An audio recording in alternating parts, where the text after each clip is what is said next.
Guys, pinadalan tayo ng mystery box. Hi, this is Paul, your fragrance pharmacist, and this is my prescription of the day. So ngayon, pinadalan tayo ni Mr. Gib Osbert Ang. He is the perfumer of Decode Parfums at Orca Fragrances. So na-surprise ako dito. Ito yung bago niyang creation from Orca Parfums. Ngayon, wala akong ideya kung ano ang laman nito at kung ano yung amoy ng pabangong ito. So this will be my first time encountering the contents of this box, and this will also be my first time na maaamoy yung pabangong ito. And to Gib, brother, maraming salamat dahil ako ang pinagkatiwalaan mo upang maamoy itong pabango na ito. Tara, samahan niyo ko i-unbox itong box na ito. Naka-excite talaga ako pag mga itong unboxing. Ayan, so guys, bubuksan ko na. Gupitin ko lang guys yung pinaka packaging ito, yung parang bubble wrap niya. Guys, masyado akong excited ngayon.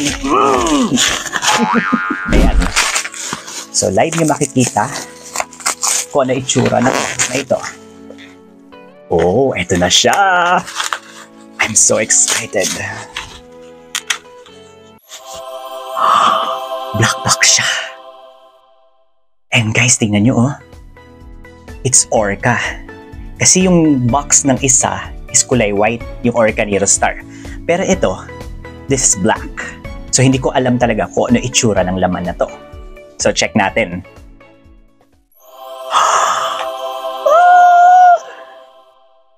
Ayan no, nakalagay is steel petals. Pag sabing steel, ang impression mo is matigas, shiny, like metal.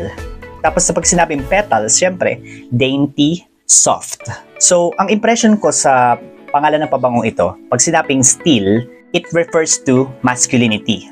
Tapos pag sinabing petals, it refers to femininity. So, yung pinakabote ng pabangong ito, it's very similar to Orca Nero Star. Simple, tapos monochrome ang kanyang label. Pero ang pinagkaiba, syempre, is yung name ng pabango. Ito, steel petals. Meron din pala akong pabango ng Orca Nero Star. Right here. So, iisa lang ang gumawa nito.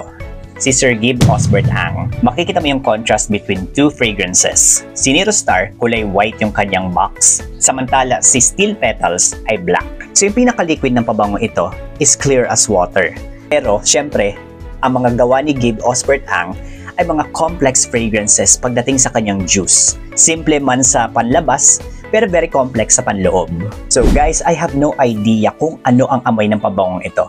So, we will test it using this strip. So, ito na. Oh, di pa siya gumagana. Okay.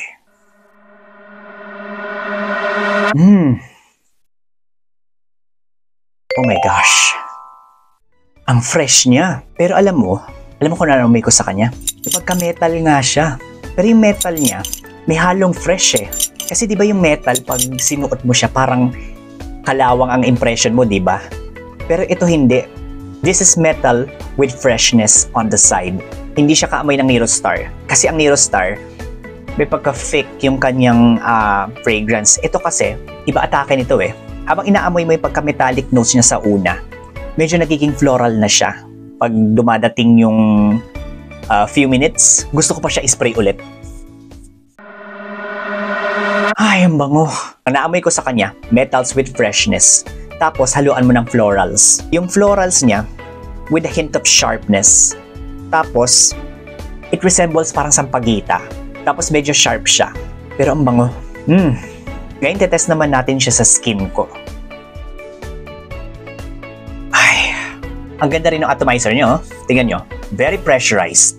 Steel petals, ang impression ko dito is, it's fresh, a little bit metallic, tapos floral siya.